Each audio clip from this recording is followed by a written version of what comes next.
I have this dinosaur book that I got from somebody in elementary school. Oh, yeah? I traded for it. And you never let it go? I never let it go. I also have Pokemon cards, but those are on the floor. Well, let's get recording. Let's get recording. All right, are you all set? My head. Yeah. Okay. 3, 2, 1, click. Click. And suddenly the audio is so much better. And suddenly the audio is crystal clear. This is a banner episode for us. It is. We're starting a new book. A whole new book of a book. A whole new chunk of a book. We've left the past behind. We're moving into the future. No more Medusa. It's all about something. It's all about fabulosity, formlessness. It's all about fabulous, formless darkness. Fabulous, formless darkness. Do you know? Okay, so, hey everybody, I'm Phil. And I'm Willow. And it's Del Toro, time. I actually had somebody ask me about the title of the show the last night, and they were like, Del Toro. And I'm like, yeah, it used to be a Guillermo del Toro podcast. Now all we do, the only time we ever talk about him is when we complain about whatever his next project's going to be. Frankenstein.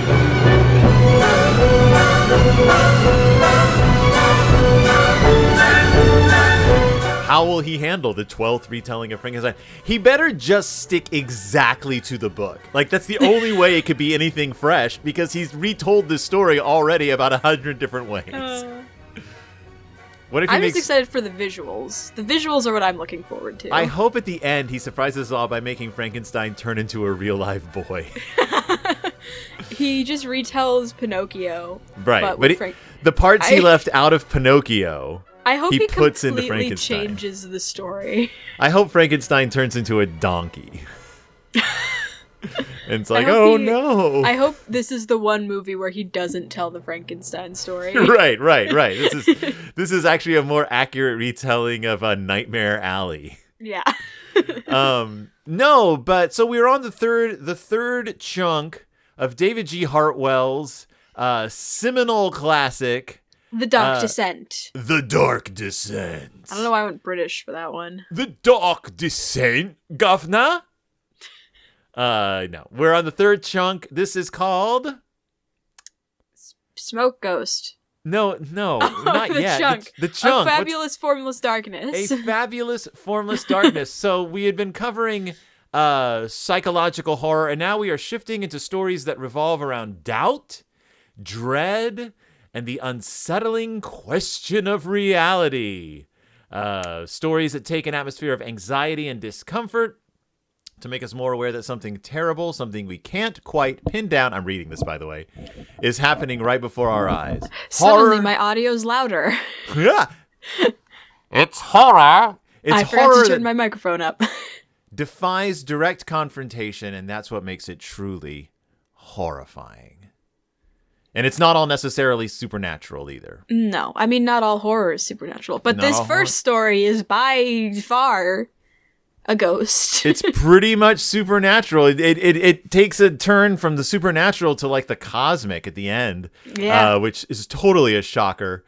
But first, who are we talking about? Whose story is this? We are talking about Fritz Leiber. Now, we talked about Fritz Leiber before Mm-hmm. In our episode a few years ago on it was years ago on Night of the Eagle. A movie that I believe you and I watched in the living room together. We did. Yes. Sat in the living room, watched Night of the Eagle, based on Fritz Leiber's novel, Conjure Wife. A fantastic novel. So we talked a little bit about Lebo M. No. Not Lebo M. Fritz Leiber.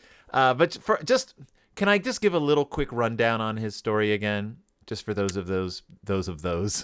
Just for those of those. I mean, I was expecting you to, because I don't remember it at all. Fritz Leiber, the Liebs. He was born the day before Christmas Eve, 1910. He's long dead. Damn. he was raised by actors, which is like the worst thing in the world. His parents were Shakespearean actors. He toured around the country with them. I think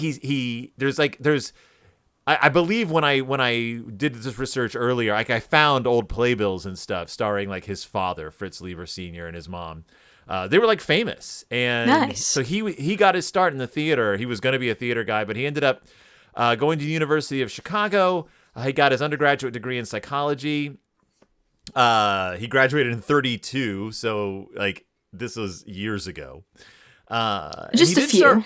And he didn't start writing though until he got into H.P. Lovecraft. But his big kickoff was as a fantasy writer. In the 1930s, he created two characters, Fafford and the Grey Mouser. Oh, I remember this now. Yes. Which basically created American high fantasy.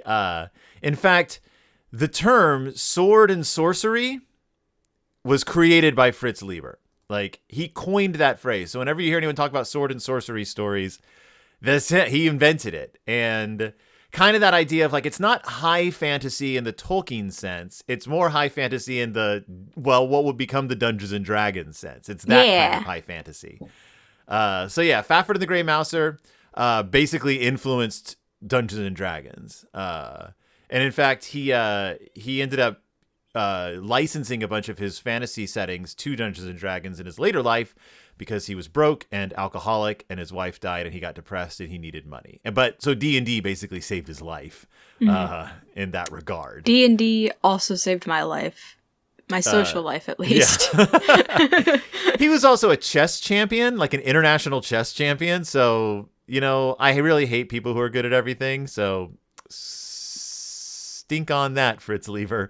I was going to make a really dark, upsetting joke, but I won't. He was an encyclopedia writer. He was a drama teacher. He worked in aerospace during World War II. He contributed to the horror genre with Conjure Wife in 1943. That was like a huge, big deal. Originally published in Unknown magazine. That's the name of the magazine. It's not an Unknown magazine. The Hound, not Lovecraft's The Hound, a werewolf story, The Button Molder, and Horrible Imaginings, which was set in San Francisco. All these works really influenced the horror genre. But the one that really kicked it off, the one horror story that just began, like, not only Lieber's foray into horror, but changing the landscape of modern American horror in one fell swoop, was the story we are discussing today. What is the name of the story? Smoke Ghost. Smoke Show. Nope. Not quite. This ghost is not a smoke show, except in the most literal sense of the word. It is quite literally a smoke show. 1941's Smoke Ghost. Is it about a ghost made of smoke? It's about a ghost made of something. Kind of. It's kind of about a ghost made of smoke. Not much of a metaphor. Originally published in, not Unknown. The magazine's not actually called Unknown. It's Unknown Worlds. October 1941 edition of Unknown Worlds. One of about a Brazilian other stories, including A Good Night's Work by Robert Bloch, and that is Knights, and A Gnome There Was by Henry Kuttner. Hell yeah. A Gnome There Was by Henry We need Kuttner. to cover that story. We don't cover enough stories about gnomes.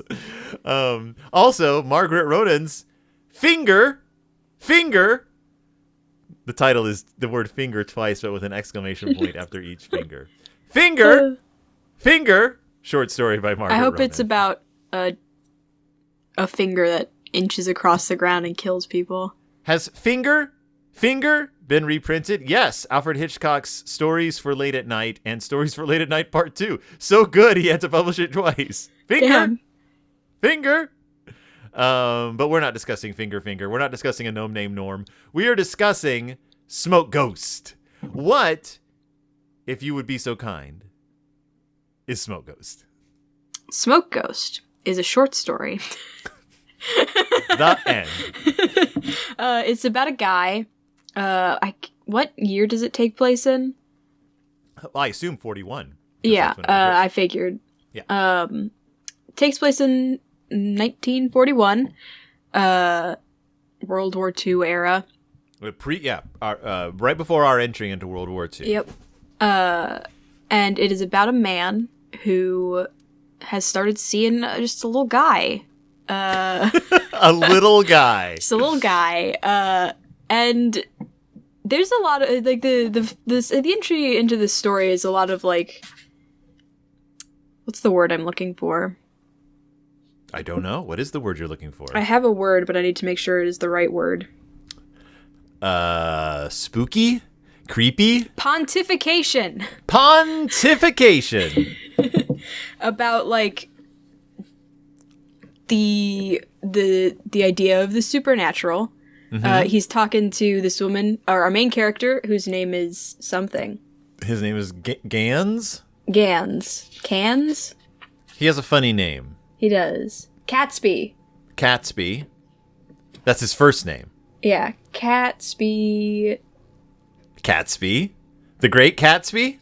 The Great Catsby. Goodness gracious. I'm just going to leave you hanging. Catsby ran. I know it is. Catsby ran. I thought Gans. Is Catsby ran Catesby? I think it's Catesby. Is it Catesby or Catsby? Ladies and gentlemen. His wife calls him Kate. His wife calls him Kate. It's the most made-up name I've ever heard. Yeah, it's not a real name. But I thought Miss Millick was going to be our main character, because the first, like, couple of pages are from her POV. From her perspective, yeah. He's talking about what if there was a ghost. Yeah. What would a modern ghost be? What I love about this, though, is that already Leiber flips this on its head, because the Lovecraftian, the sort of weird tales version of this would be a person being like, I've been wondering, what if a giant gorilla came through a window? What would you do? And another person would go, what an absurd notion. And then later on in the story, like that exact thing would happen. And you'd be like, oh, they were just setting up the theme. But he does that in this, but then you realize he's not just imagining it. It's something he's actually dealing with in his life. Yeah. He's kind of like feeling out to see if he's crazy or not. Yeah. Because Miss Millick leaves, and then we're left with the Great Catsby. Mm-hmm. And he's like, so basically I was talking to this woman about this because I've been seeing this ghost, and I'm trying to distract myself from the fact that I've been seeing this ghost. Now, the fascinating thing is, where has he been seeing this ghost? The story is set in Chicago. On the Elevated. Yes. Not in a spooky mansion. No. Not in the subway. But way up high above the rest of the city. And that's one of the first, like, wild things about this. This story completely eschews the Gothic. Yep. By setting everything, setting the beginning of it, like the revelation is not in a confined space. It is like more of an infestation than a haunting. Which is somehow worse. Oh, well, yeah, a haunting is very localized. Yeah. Because he passes by this like area, and he looks up at it to get us like, he's like, I look at this to feel sad. And I'm like, you know what, man? Right on. Yeah, he's on the L train, which is, for those not in the know, is Chicago's like elevated train. It goes above the rooftops, and he looks down at the roofs, and he keeps seeing this, like, first he thinks it's like an old bag, like an old black bag. Full of coal. But then it like is moving. It like moves around, and he's like, it's starting to freak him out, and he's just starting to because it keeps getting like closer. Yeah, and like bigger and more defined. And whereas I would probably just be like, that's a bag.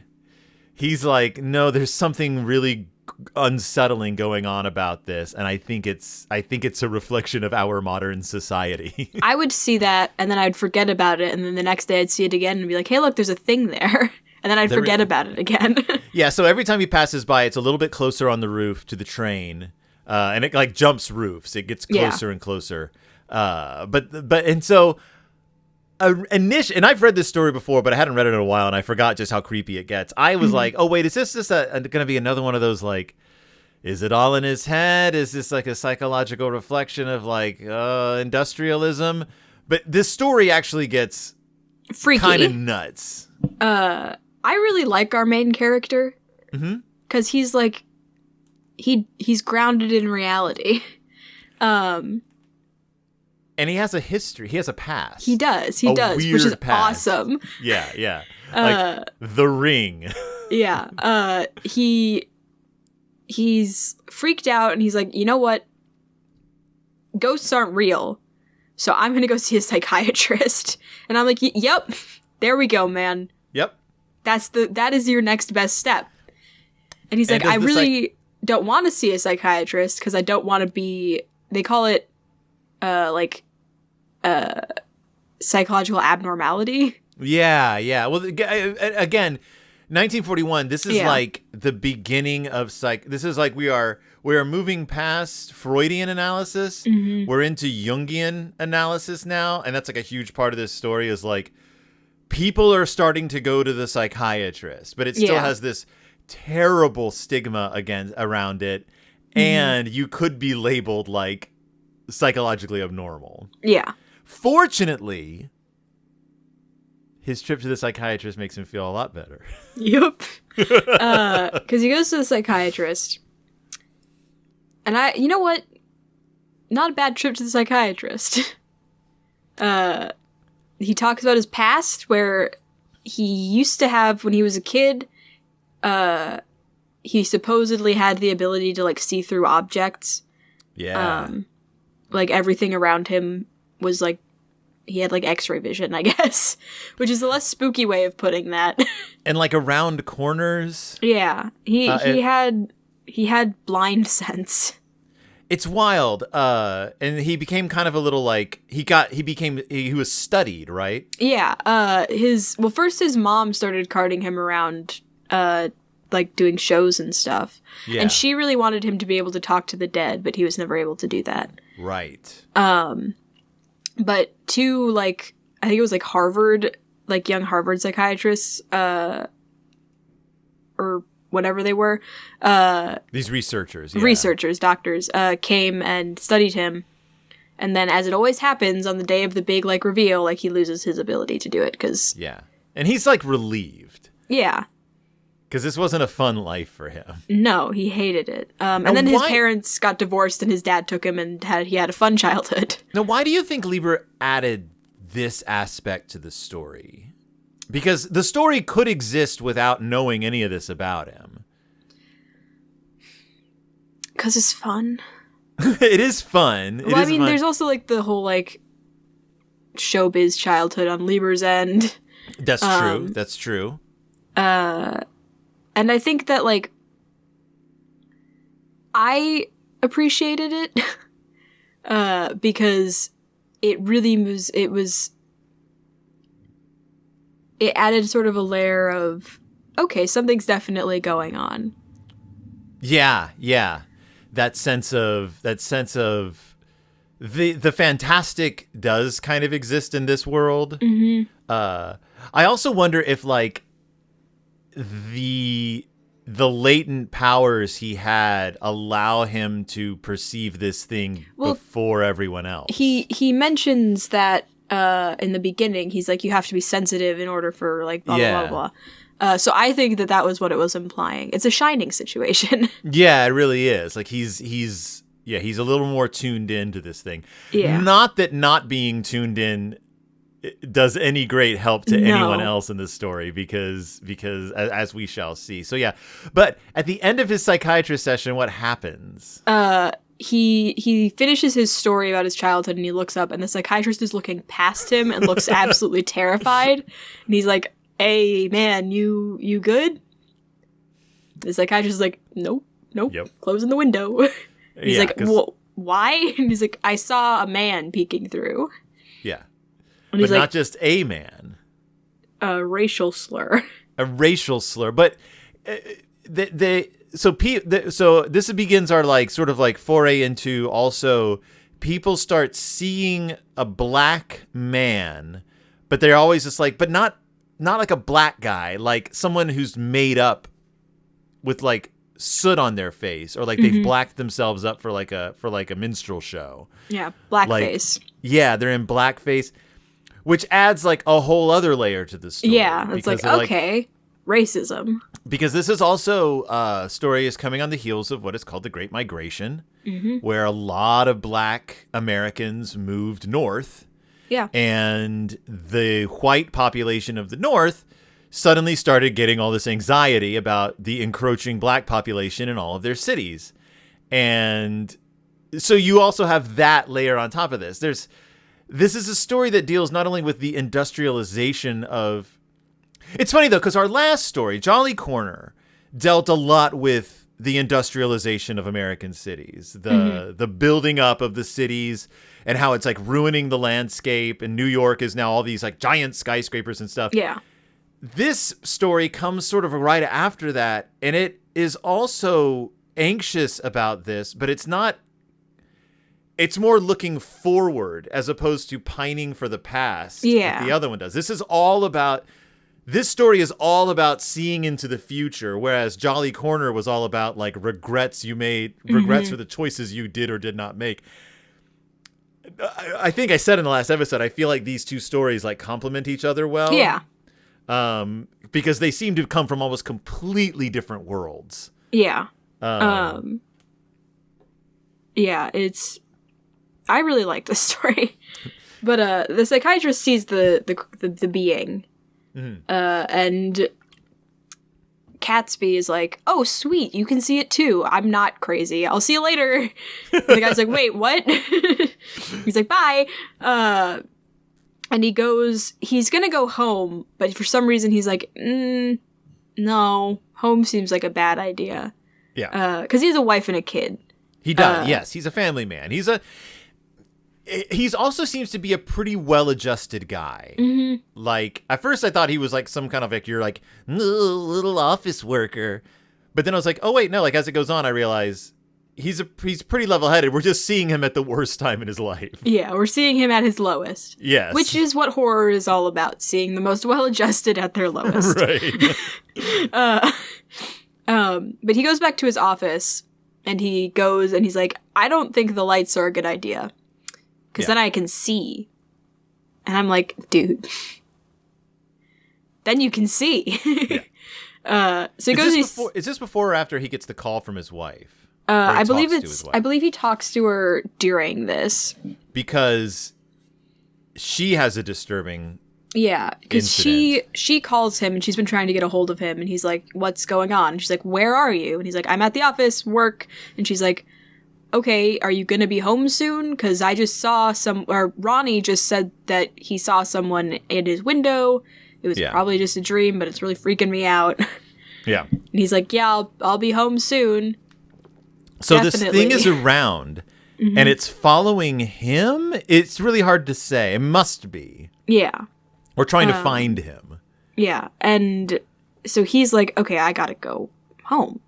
And he gets up, and then he hears something, and he's like, uh-oh. And then standing in his doorway is not Mrs., because she's not married, Miss Millick. Yep. And everything's fine. Miss Millick, who always liked him. Mm-hmm. She actually thinks he's pretty cute. Yeah. Has little crushes on him. It's the love story for the century, but... Except for he's married. Except he's married, and the story is about to go somewhere else. Yep. He's like, oh, you scared me. And she's like, hee, sorry, you look like crap. He does. Yeah, he's like, I'm fine. And she's like, no, I got something in my bag here. And he's like, I'm fine. She's like, no, here. What is it that he says he sees? At what point? Where is it? Blah, blah, blah, blah. Let me help you. Let's see. He saw her bend back the thick prongs of metal in the purse as if they were tinfoil, or as if her fingers had become a pair of steel pliers. Right. He's like, Yeah, she doesn't open her purse correctly. She just rips it open. Yeah. He's like, excuse me? Yeah. And this is where when he's talking to Mrs. Millick or Miss Millick in the very beginning of the story, he's sort of like trying to work out what this new type of ghost would be like. Yeah. And he flashes back to that with the quote, "It couldn't hurt you physically at first. Gradually gets its hooks into the world, might even get control of suitably vacuous minds. Then it could hurt whomever it wanted." And then what happens? He's like, "Wow, I gotta go." And she's like, "No, you don't." He's like, "Yeah." And she's like, "Fred, you can close the elevator. It's fine." And he's like, And then we get a chase scene. We get a crazy chase scene. Oh, by the way, this story, very short. Very short. But just jam-packed. Because Yeah. the chase scene is like half a page, but it really works. It's one of those like really creepy chase scenes too, where the pursuer isn't moving very fast. They're just like calling out. Yeah. Because but he also doesn't really have anywhere to go. Yeah. He's like, okay, crap. So he goes up to the roof. Yeah. And at this point, like when she reappears, she's just the creature. Yeah, I mean, it's still Miss Millick, but it's clearly not Miss Millick. Yeah. Because it's using her voice, and it is like, "Hey, I could throw you off this roof." And he's like, "Cool. Great. That's wonderful." And he talks about, like, at the beginning of the story, he's like, what would a creature like this want? Would it want to just scare you? Would it want power? What does it want? And we learn what it wants, because he somehow figures it out. It's like an instinct sort of thing. Yeah. It wants to be worshipped, apparently. Yep. What does he say to it? He says, "I will obey you. You are my god. You have supreme power over man and his animals and his machines. You rule this city and all others. I recognize that." And then she says, "Hee hee, why, Mr. Wren, you never talked like this before. Do you mean it?" And he says, "The world is yours to do with as you will, save or tear to pieces. I recognize that. I will praise, I will sacrifice, in smoke and soot I will worship you forever." Yep. And then the thing's like, "Catch you later." Cool. Yep. It like disappears from her body, and she's like, "Whoa, what happened?" And he's like, "Don't worry about it. You fainted." She's like, "How did I even get here?" And he's like, "You fainted." They get back into the elevator car. They head down, and he was like, "So I staved this thing off for now, but then what? Like, how long is this thing going to be satisfied for? What is it going to come back? Is it going to want more from me? I have to protect my wife. I have to protect my kid. I have to be careful about this. I can't talk to anyone about this." And then that's it. The world is done. Like, this thing is just gonna. I've given this thing permission to take over the world, basically. This is an awesome warlock backstory. Where would the warlock go from here?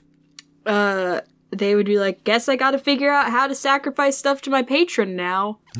And they'd have cool soot powers. Cool soot powers? Yeah. What could you do with your soot powers? Well, I'm just imagining D&D mechanics right now, because D&D was brought up. So it would just be like soot-themed, like, warlock. Soot-themed parties. Just soot everywhere. I mean, if you come to my house and if I throw a party, it's going to be a soot theme party, or at least a dirt and cobwebs theme party. Is it going to have the soot sprites from Okay, summon soot sprites would be one of your powers. There you go. They'll bring you star candy. They give you candies. That's it. That's really all they can do. They're easily disposed of, but that's pretty cool. Summon soot sprites. Hey, you could do some cool stuff with Summon Familiar with that. So do you remember last episode we talked about a concept called vastation? Yes. Vastation. It was that thing about like the sort of like overwhelming sense of like, oh God, this is it. This is what I've become. This is what I am. Holy Lord. This is like that, but it's a man looking into the face of society. There's a term for this, I learned. Yeah? It is called, in the world of horror, I've been reading a lot of theory. Good. I should read more theory. And this term was hold on, I'm going to pull up his name. It was this writer, John Clute, who is still alive. In his paper, The Darkening Garden, a short lexicon of horror that he wrote for the World Fantasy Convention in 2012, he has coined the term. He has these two ways he breaks down horror and fantasy, and they are it's like there's the definitions for the steps in a fantasy. And then there's the like basically dark mirror versions of those for horror, because he's like they are so close to each other. But they have slightly different agendas, and that's what separates fantasy from horror. But this is what he refers to as, and this story is used as a great example, the revel. And the revel is, I'm reading here, the moment in a horror narrative when the true nature of the world or the situation is unveiled. It's a point of revelation where the narrative confronts the audience with a disturbing or subversive reality. This can involve the exposure of hidden horrors, a shocking twist, or the unveiling of a malevolent force, which I think this does all three. The effect of the revel is it typically delivers a sense of dread, shock, or unease to the audience. It can be a turning point in the story where the characters in the audience must grapple with the disturbing truth. And the function, the revel marks a shift from the build-up and mystery of the story, or as he refers to it, the thickening, to the moment of confrontation with the horror, where the story ceases to be about the subversive elements within civilization and starts to reveal the world for how it truly is. So in his horror, there's the sighting, where the protagonist becomes aware of impending horror, the thickening, where the tension and the mystery build, and then the revel, which is where it's all laid out. And then following the revel, you can have the vastation, which is where you're just like, Yeah. This is the worst. This story pairs really well with the story we did last time. But I feel like it does, like they obviously do different things, but they're very similar, but they really kind of veer in different directions at the end. With the way that they, at least from what I understood, the way that they like react and respond to the revelations. Yeah. Like the last story was about accepting, but learning to move on from the past. And this, like, or the past and what could have been. And this story is about fully embracing and learning to cope with the fact that the future is happening. Yep.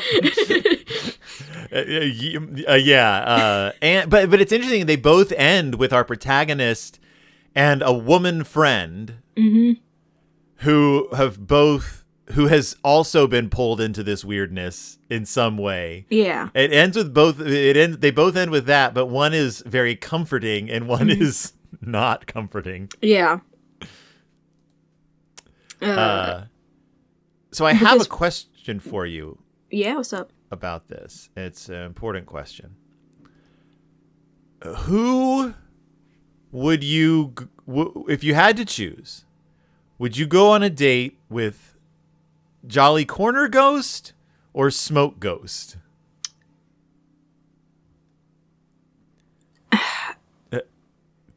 Jolly Corner Ghost is like a narcissistic a-hole.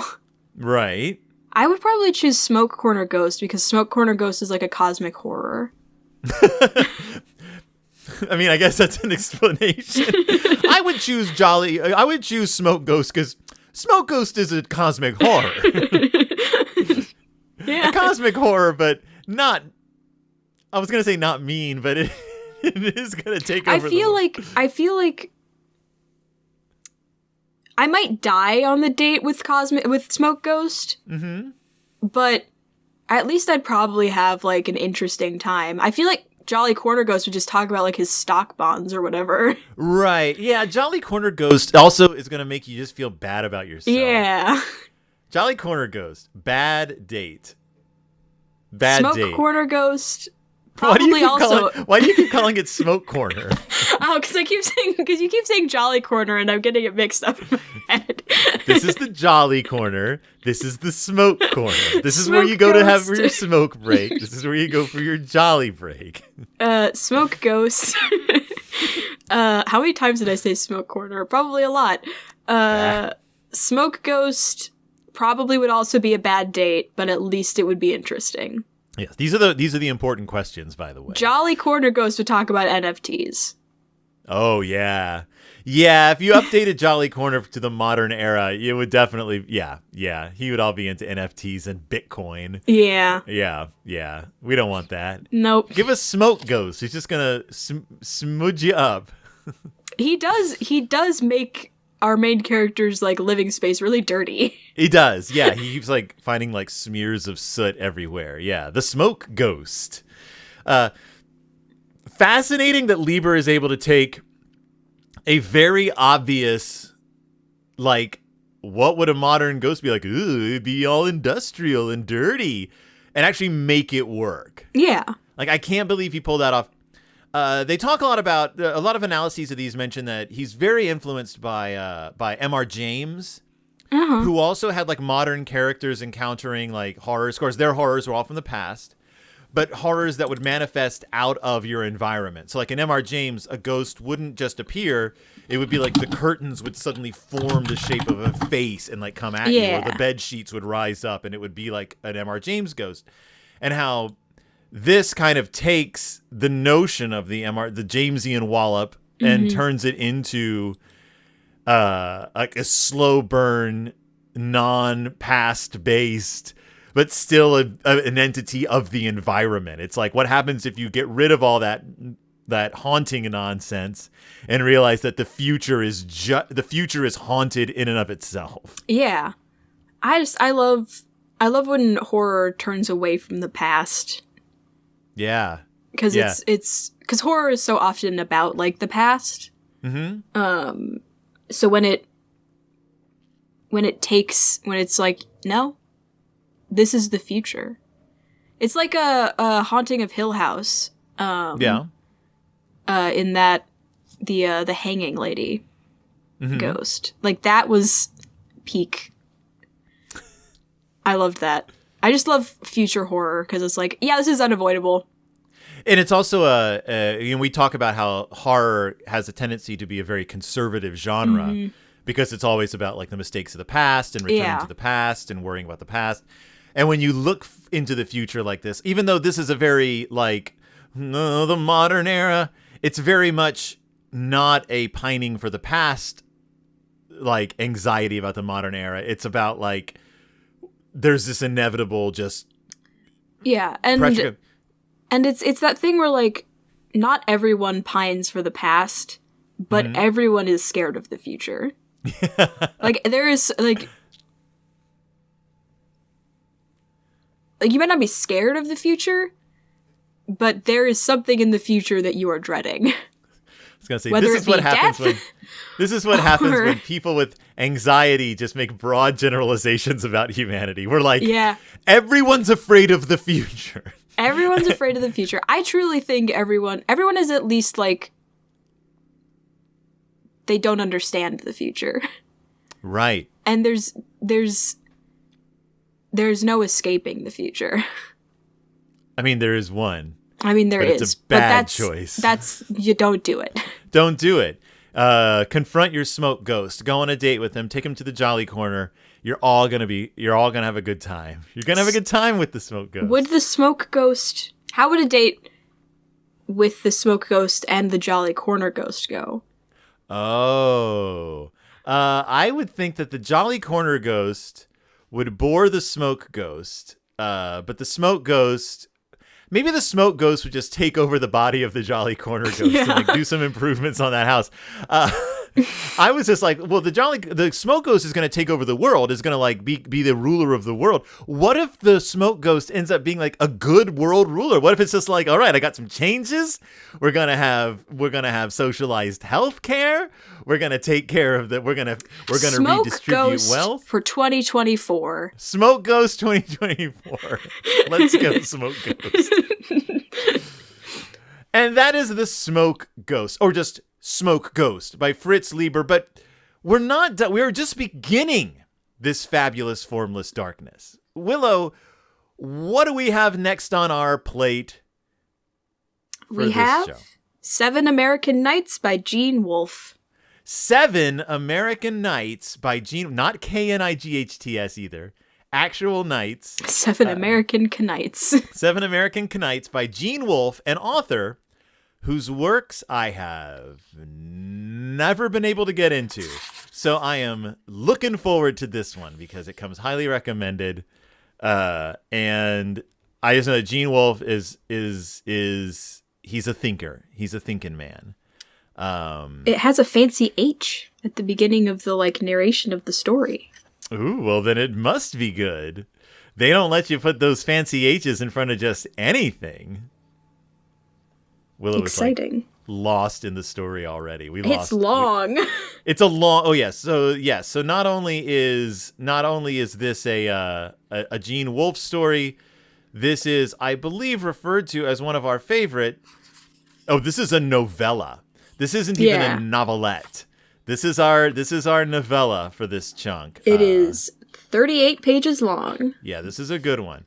Don't worry, our next one's coming. The ones after it are much shorter, but oh yeah, the next right one's now after that is a Charles Dickens story. We have one of my favorite Charles Dickens stories. So next, when you join us next time, you will join us for not 1, not 2, not 3, not 4, not 5, not 6, but 7 American Nights. Willow, you have any parting words for our listening audience? I have some theories about this story already, but parting words. I got my permit today. Woohoo! I went to the DMV. Yeah. It was crowded. They have no service down there. Oh, yeah. So I was like, I should have taken my meds because my ADHD brain is all over the place. I'm going to see... Oh, I saw the new Nun movie. How was it? It was really awesome, and I loved it a lot. As a fan of The Nun, I'm looking forward to it. I'm just a fan of the entire Conjuring universe, as you know. I'm also a fan of Insidious. That's what this story reminded me of. Smoke Ghost reminded me of that kind of story. Yeah. Like I could see this being made into a like Conjuring universe-esque movie. I was really confused because there was an Aquaman 2 trailer before the movie with all the other like horror trailers, and then I realized it's because the guy who plays Ed Warren and the guy who's in all the Insidious movies is in it as one of the characters. Well, and the Aquaman movies are directed by James Wan, who created the Conjuring universe. Yeah, like, so it was like, it's his dealio. It was just such a jarring trailer because it was right after the Five Nights at Freddy's trailer, and then I was like, what? Fun. Well, as for me, I did a story last night at a Twin City Story little story show. Went over really well. I'll be doing another one in November. My mom and I are coming to that. Woohoo! So I'll be telling stories that involve poop and bugs. Oh boy. And ping pong. So check it out. It'll be fun. I'm seeing A Haunting in Venice today as well. You're going to go see Haunting in Venice? Well, you are all over it. Yeah. You're all over horror. Movie week. Woohoo! Yeah. So until next time, when we bring you 7 American Nights, I am Phil. And I'm Willow. And we'll see you when it's Del Toro time.